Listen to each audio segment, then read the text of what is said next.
The story begins in the kingdom of Helmuth. Vermouth and his 4 comrades have destroyed everything. Their objectives are to defeat all the demon kings. At the moment they have already defeated 3. The other comrades are the wise Sienna, who is a wizard, the believer Annis, who is the healer of the team, the brave Malon, who is the tank, and lastly the stupid Hamel, who is our protagonist. Hamel considers Vermouth as his rival. They dominate the kingdom.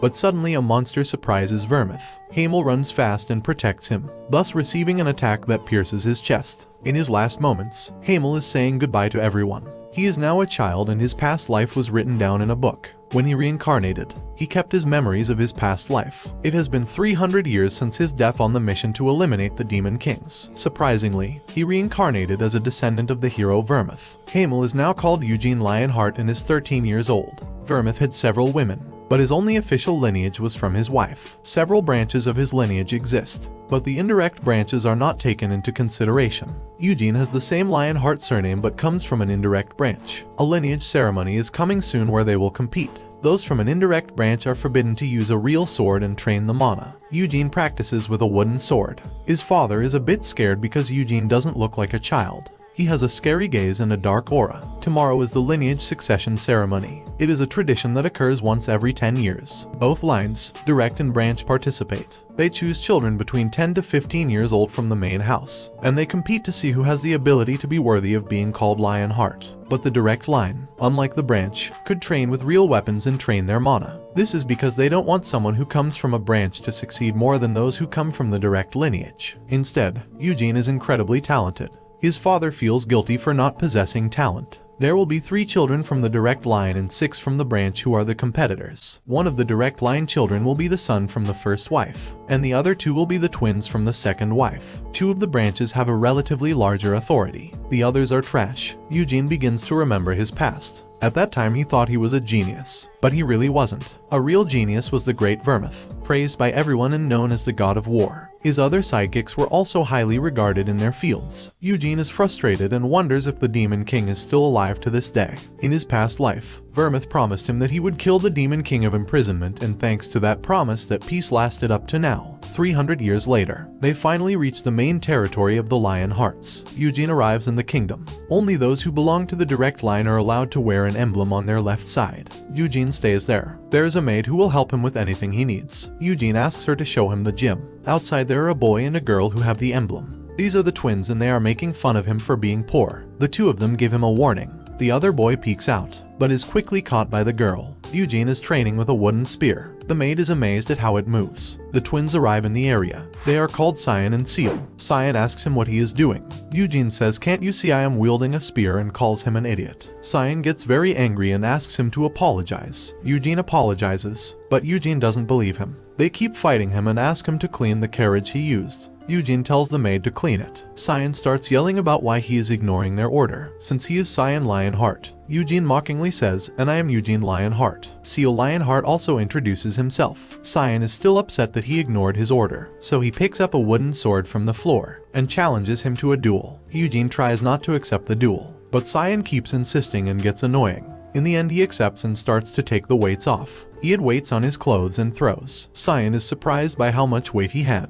The 2 get into their positions and in the blink of an eye, Eugene easily takes Chow down. He makes him throw up and his sister doesn't understand what happened and thinks he did train the mana, saying it's unfair what he did.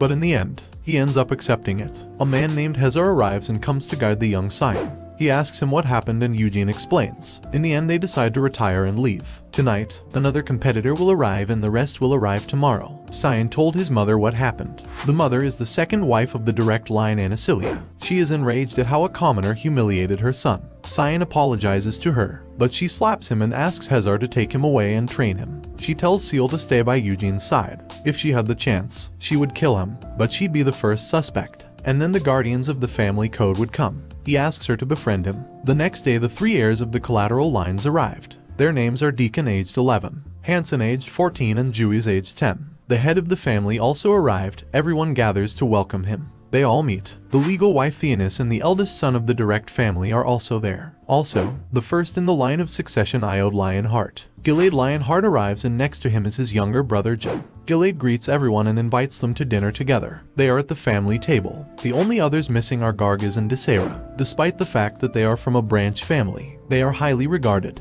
There is a man who also accompanies them called Loberian from the Red Tower. He is Sienna's disciple, or rather the disciple of Sienna's disciple. 300 years ago, Sienna ascended to Master of the Green Tower, becoming the youngest tower master in the history of Aeroth. She rebuilt the standard magic books in Aeroth. So, both Green and Red Towers keep the wise Sienna as their Grand Master. Gilade makes Cyan apologize to Eugene. He also praises Eugene. He is surprised to hear that Eugene practically trained alone and thus defeated his son. They start eating, and after the meal, they explain that the first test is a labyrinth. Inside the labyrinth there are traps and monsters, but the monsters are Loberian's illusions, even though he is sure that they would feel very real. If they manage to defeat the labyrinth's boss, they will be able to pick a treasure from the Lionheart family treasure room.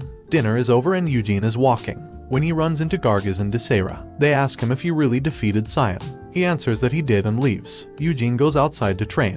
Gargis and Desera arrive again. Desera challenges him to a spear fight since her specialty is spear fighting. Gargis will be the judge. The fight begins. Eugene blocks all the attacks from Desera. Desera no longer knows what to do. After throwing multiple attacks, she thinks she found an opening, but is easily blocked, thus giving the victory to Eugene. Gargis and Desera want to join forces with Eugene in order to defeat the direct line. As this has never happened, Anasilia wants to find a way for her children to survive. She hopes that Iode will be chosen by Loberian so that he will leave the family for a while. Her children will become stronger and take the first position of successor. The day of the test arrives. Loberian provides them with a magic that allows them to create the weapon they want. Each one made their own weapon. Then he gave them a necklace that helps them to know if they are in danger or want to get out of the labyrinth. They all enter the portal that leads to the labyrinth. Eugene is used to labyrinths as in his past life he went through many, thus has everything under his control. 3 have already been disqualified. The others are still in the labyrinth. Loberian and Gilade are observing each of them.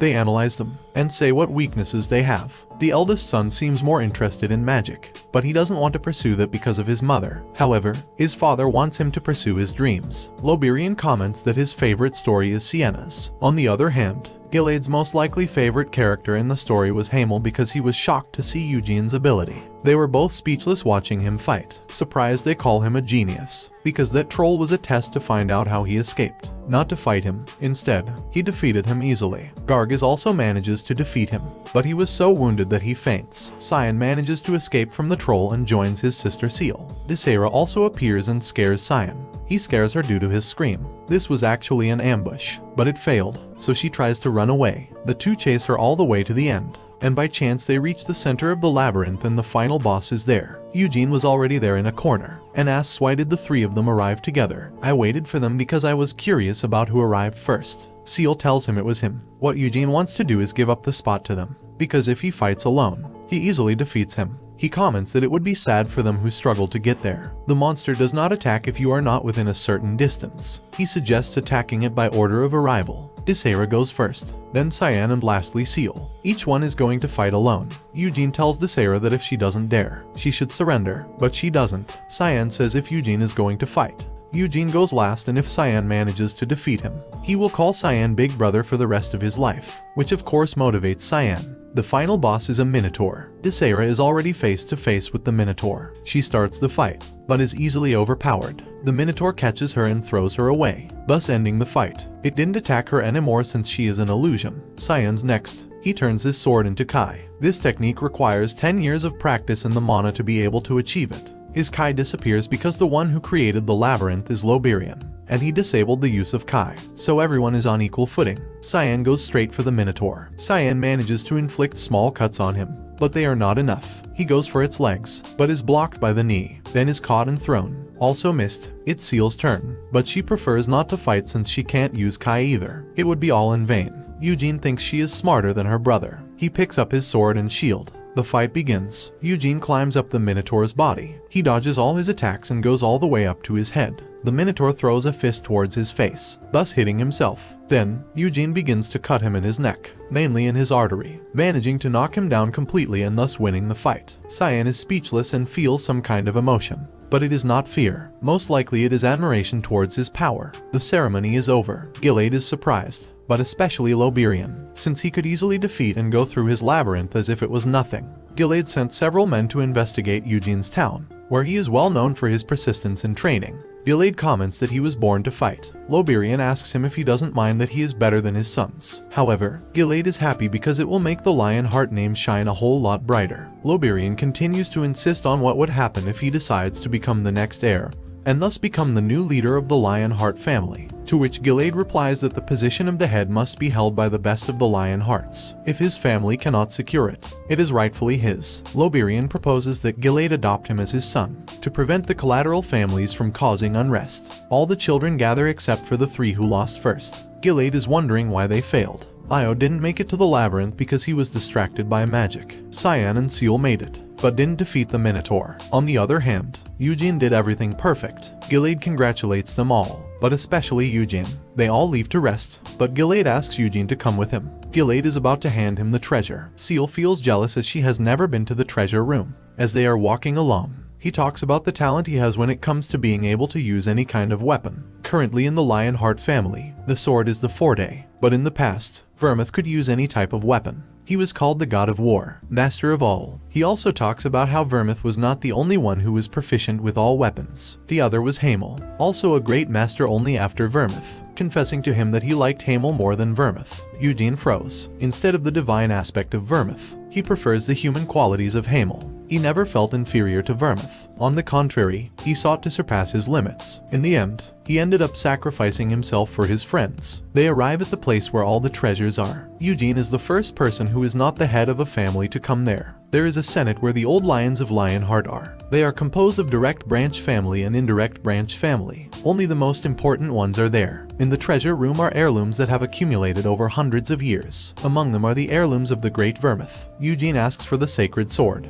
but it is not possible to obtain it since it is a symbol of the Lionheart family. Another reason is that after Vermouth, no other person has been recognized by the sacred sword. They open the chamber and Eugene enters excitedly, and looks intently at the sacred sword. The sacred sword is a sword that has existed since the origin of the sacred empire of Eurus. It is a sword given by God. Only Vermouth has managed to wield it. With this same sword 300 years ago, he defeated the demon king of slaughter, the 5th highest entity in the infernal realm Helmuth. Eugene tries to pull out the sword, but ultimately, he cannot. Besides, even if he picked it up, he couldn't have it. So, he gives up and decides to go for something else. While looking, he finds a spell. The Sword of Gluttony is a sword that can consume the mana it cuts and turn it into its own power. It can cut a powerful spell with a single stroke. However, the reason Vermouth could use a spell is that he was also an excellent wizard. It's too much for his current self, so he decides to keep looking. There are several weapons he is familiar with, such as, for example, the Draconian Carbo's spear. It takes a bit of time to heat it up,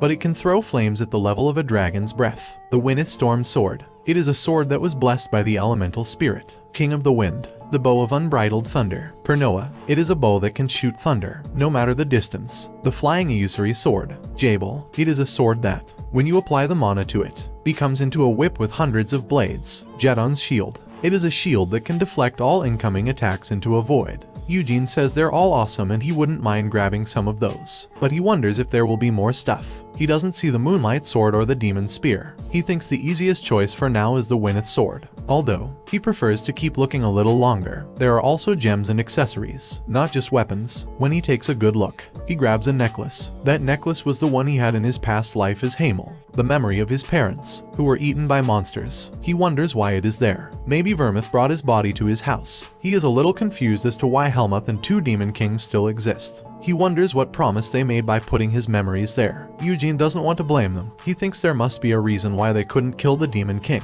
In the end, he decides to take his necklace from the past. He does not want Hamel's memory to remain in that vault. Gilade is surprised by Eugene's choice, since supposedly that crystal has no potential at all. Gilade thinks it's weird since that crystal isn't registered in the vault. He wants Loberian to analyze it to see what kind of spell it has, since that necklace isn't a Lionheart treasure. Gilade lets him pick something else. He runs quickly and picks up the Winneth Sword. Eugene is outside talking to Gargaz and Desera. He talks to her about what was there. Desera was very excited about the spears that were there. She doesn't understand why Eugene chose a sword. She is excited to hear what kind of spear was in the vault. 300 years ago, there were 5 demon kings in Helmuth's demonic domain. Rank 1, the demon king of the apocalypse. Rank 2, the demon king of imprisonment. Rank 3, the demon king of madness. Rank 4, the demon king of brutality. Rank 5, the demon king of massacre. Desera and Gargas discuss which demon king is stronger. The demon weapons of brutality and massacre were missing. Eugene wonders where they might be. If there was the sword of the Moonlight Blade,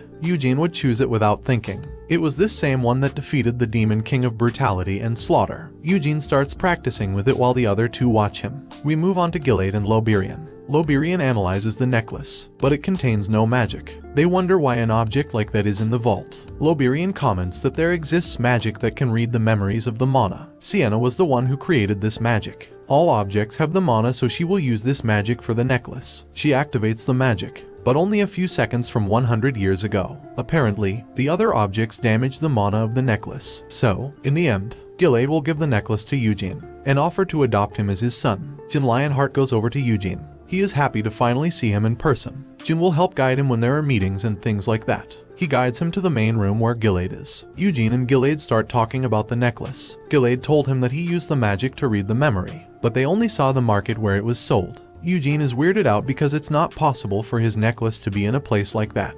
Gilade is going to tell him about the adoption, but before he spoke, Eugene thought he was going to have his marriage arranged with Seal. Gilade sees that Eugene is misunderstanding things and explains about the adoption. Eugene is surprised, but Gilade explains that his father will also become part of the main family, that his intention is not to steal his son. Eugene prefers his dad to make that decision. Gilade will bring him in to discuss it.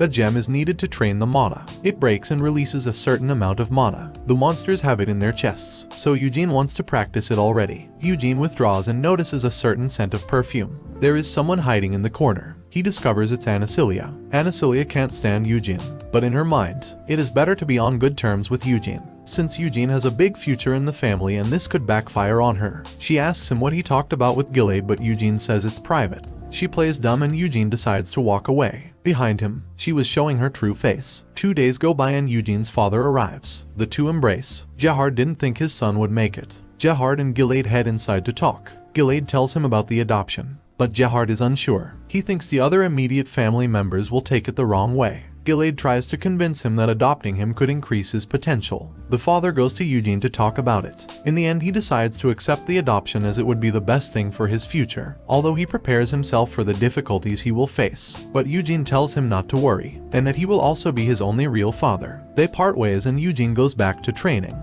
He has no intention of becoming head of the family. Besides, the two wives won't allow it. He says the best way to end the conflict is to ignore it or attack it directly. All the families meet at the ceremony to share. Cyan's mother tells him to get ready because, from now on, he will be compared to him. She tells him not to worry because he is still her son and from the direct line. She asks him to befriend him. Seal is bothering Eugene. She wants him to tell her Nuna. Iode Lionheart decides to go with Loberian to practice his magic. But for now, he won't be Loberian's apprentice. Iode is happy because he is moving away from the family. Mom puts pressure on him and reminds him that he has to become the patriarch. Gilade warns her to leave him alone. Fianus is thinking that Anacilia probably is happy about this. Iode was not born with the talent befitting his lineage, and is naive and weak-willed. He will be better off making connections with various wizards, growing his power in Aeroth. The day after the banquet, Iode leaves with Loberian. The other sons of the branches also return to their own homes. Eugene and Gerhardt ended up using the empty building. Today Eugene will learn the mana for the first time.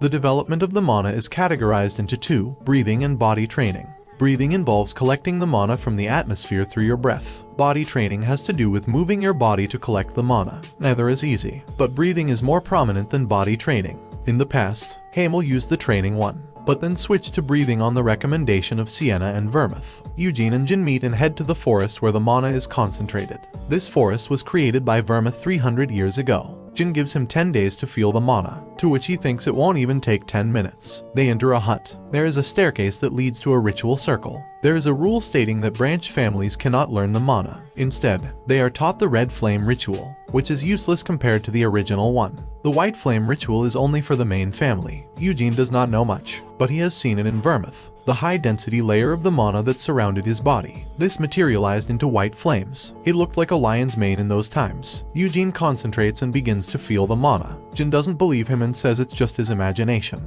Jin casts an aura on him and Eugene guesses with his eyes closed what position he is in. Jin is very surprised. The two meditate to transport the mana throughout the body. Eugene does it with ease, surpassing Jin's expectation. Eugene's core is very large compared to beginners. Jin calls him a monster. They leave the site. Jin explains that a core can split. These are called stars, and who started this was Vermouth. He had 10 stars and was the only one to reach that number. Jin and Gilead have 6 stars. Cyan, Seal and Iode have 1 star. Eugene is excited to be reincarnated in a body much better than his old one. He is also learning the Vermouth technique. They return to the castle. Jin tells his brother what happened. Eugene wants to try something and Nina appears. He asks her to bring him the sword. Nina brings it to him. Eugene takes out the mana and takes it to his sword. He creates a powerful tornado. Inside the tornado a voice is heard. The voice says, "It's you, Hamel, I remember you." The voice must be the spiritual king of the wind, Tempest. Tempest knows that he is reincarnated since the soul does not change, even if thousands of years go by.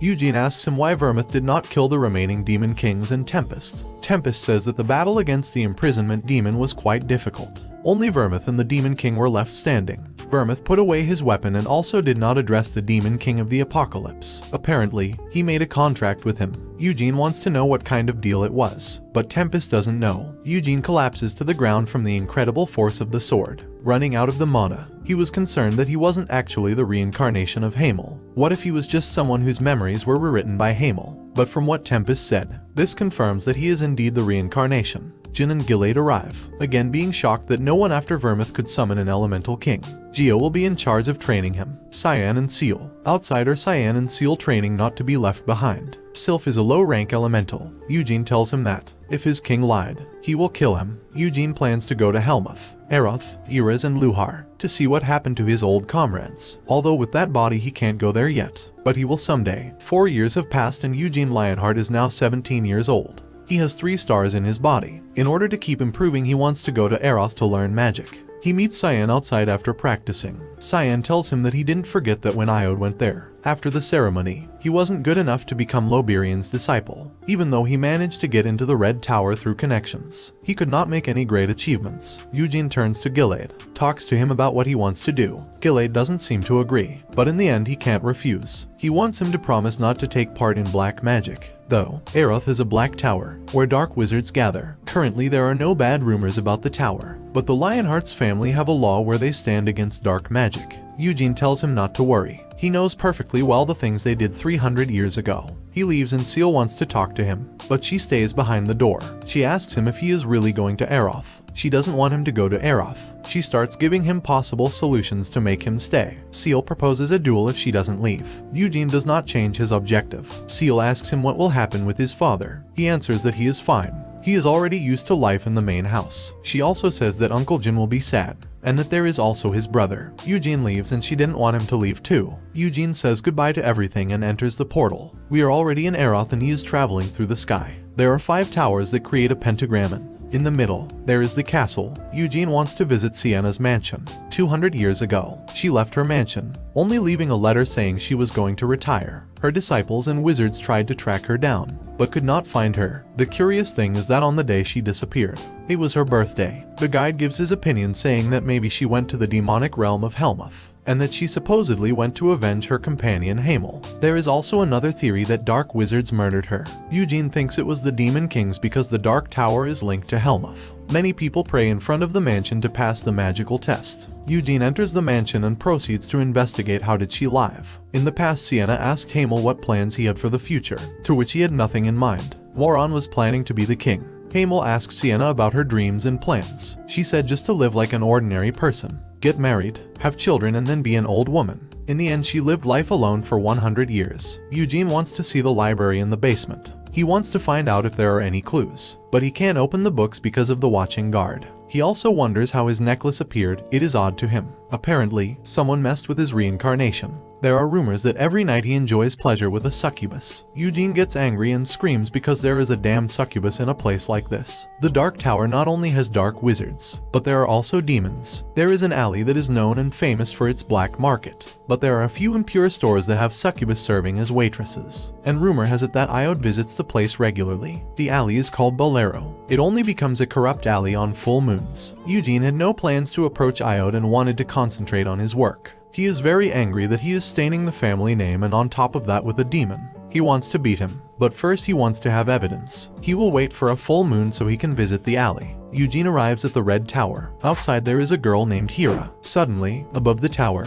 an explosion occurs. Some shadow monsters come out, but they are caught and eliminated by Loberian. Loberian scolds his students for the mistake they made in the summoning magic. He sees Eugene and goes down to greet him. Eugene realizes the incredible power that Loberian has. His brother Iode appears through the door. Eugene sees how he is finished by the succubus. He is very angry with him. The teacher sends him up and reads something. Loberian comments that based on what Gilade said, Eugene doesn't want to learn magic directly from him. Our protagonist talks about not wanting to cause problems and, furthermore, that people would take it badly with the Lionheart family. He wants to learn magic on his own. The teacher says that any questions you ask Hira. It has already been 1 month since I arrived at the tower. He went to the library every day to read the magical texts. He trained his mana in the morning and his body at night. I have finished reading all the books in the library. 300 years ago, Sienna divided the stages of magic into clear levels. It was originally his own unique style. But once she became the master of the Green Tower, many wizards of Aeroth began to follow her methodology. The first is circles, a ring of circulating mana, spun to create magic. When the mana grows beyond the limits of one circle,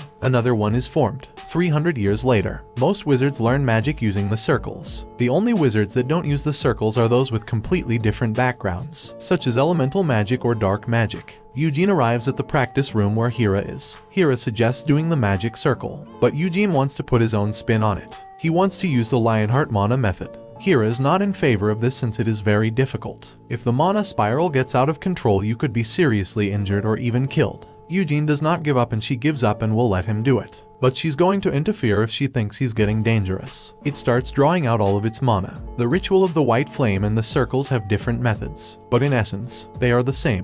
With the white flame method, the mana is handled through the heart stars. With circles, the mana is handled through a hook. He will replace the circle with his stars, and with that, he can increase his mana. You can control the mana depending on what the situation calls for. She would only be annoying if she tried to predict how it would turn out and what would happen to be wrong. Hira can't believe that at only 17 years old she was able to do that. Eugene manages to control his magic perfectly. He asks her to summon a monster to test his power. It summons a golem. It easily defeats it with its magic. Hira is with Loberian and explains what happened. Loberian can't believe it. He says he's a talented monster. Hira talks about her magic being at the same level or even above a level 3 magician. Loberian wonders if it would be unreasonable to write Akrian a letter of recommendation for Eugene. The Royal Librarian Akrian. Only high-ranking mages, high aristocrats, and royalty can enter. Loberian ultimately decides to create the letter of recommendation since Eugene has what it takes. For 1 month he has managed to do all that and learned all the magic books. He wonders where he went since he doesn't know anyone in Aeroth. Hira replies that he told her he was going to visit a friend. While in the Murdain Square, Eugene is looking at the statue of Sienna. A man arrives and it is Gargis himself. Gargis once again recommends his family's secret potion. It allows him to grow more muscles. Eugene brushes him off again and asks why he actually came. He asks if he knows Bolero Alley. Eugene says yes. It's the alley where Iode goes. Gargis wants to go there because there's a giant's testicle up for auction. Our protagonist can't believe it. On top of that, he begs him to lend him money. He wants to have that since it is very valuable among magicians. You want to create a new recipe. Eugene comments that a few days ago he saw Iode in the corridors. He saw her face and it was showing signs of withdrawal from the succubus. In this next full moon, Iode will definitely return to that alley. Eugene returns to the tower and they go directly to the room where Loberian is. Loberian shows Akrian the letter of recommendation. Akrian, the Royal Library, is the place where the essence of magic Aeroth is recorded, famous even 300 years ago. As abundant as the magical tower texts are, they cannot compare to Akrian in quality. Eugene isn't sure about this, but Loberian says it's the perfect time, since he still hasn't learned many things about magic. You have many possibilities and the opportunity to learn about the Akrian books, so your magic will become amazing. Akrian contains ancient magic from the mythical era, as well as the texts of the philosopher considered the best of his time. In Ekran are the 3 original copies of the series of texts called Witchcraft, which Sienna wrote all the essence of her magic in her later years. Sorcery is considered the best magical text in the history of Eroth, and there are no copies of it. Only the first volume has been published. Just reading that volume will increase your knowledge of magic to a higher level. Eugene is hesitant on how to answer him. However, he asks about his brother Iode. She wants to see if he knows about the situation she is in. Loberian knows it, but has tried to stop it, but has not been able to. He wants Eugene to understand since he came to Eroth. He has failed so much. He has put a lot of pressure on himself, and that is why to relieve his stress he went to the succubus. Before, the succubi sucked the soul until they killed the person. But ever since the Helmud kingdom opened its gates, the witch queen forbade killing. Eugene, on the one hand, can understand it because the pressure from the family is great. Even worse, he still disagrees as it is dangerous. It's a full moon and Eugene together with Gargaz are in the alley. They are using magic to change their appearance. Since no one can know that an important family member is there, they position themselves for when Iode appears. In the auction there is a rule. Bids and buyers are anonymous. Each person is in a different room except your partner, and people can't check who else is participating. There are 3 buttons. The middle one is to be able to participate, the right one if you want to increase your offer, and the left one if you need additional assistance. The presenter comes out and explains how this all works. They are auctioning high-value items that come from Helmud. At one point they show a box containing a piece of metal. Eugene quickly hits the button to buy it. He realized that this metal fragment belongs to the Lunar Light Sword. In his past life, they found the sword in the Khazard place. This sword only obeyed Vermith. Eugene thinks that maybe when he died, Vermith left and broke the sword in the same place. They inform him that Iode arrived at the alley. Eugene arrives at the place of the succubi and enters. The succubus who takes care of him takes him to the rooms, but he tells her that he wants to go into the dining room. While he is eating, his brother Iode arrives all sucked. Eugene follows them and sees that they are heading to a hidden house. Suddenly 3 men come out threatening him. Eugene easily defeats them without issue. He enters and the 3 men attack him, but they are easily defeated by his magic. He takes out his sword and goes to the rooms on levels 1 and 2. He goes to the room on level 3 and realizes they are going to attack him with dark magic. Quickly, he pulls out the fragment of the Moonlight Sword and absorbs the dark magic. The witch leaves the room and Eugene realizes that Iode is linked to black magic. He gets very angry that his own father warned Eugene not to get in contact with dark magic, and that how the first part of this manhwa ends. Well guys, if you like this video and want the next part, comment below with the word king. Also subscribe to the channel, hit